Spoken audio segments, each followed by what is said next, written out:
Banknotai gali būti nauji ir seni, gali būti net šiukšdantys ir apgadinti ar, pavyzdžiui, išskalbti.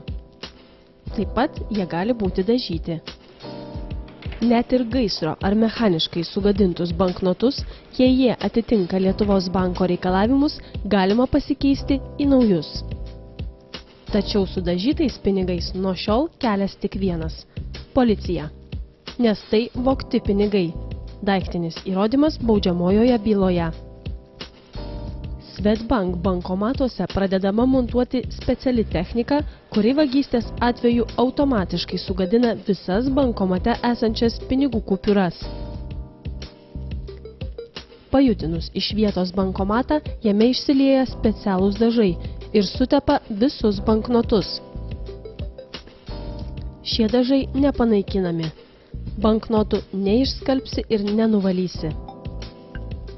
Dažytų banknotų nepriims nė vienas bankas, jais neatsiskaitysi už prekes ar paslaugas, nes visi iš karto matys, šie pinigai vogti.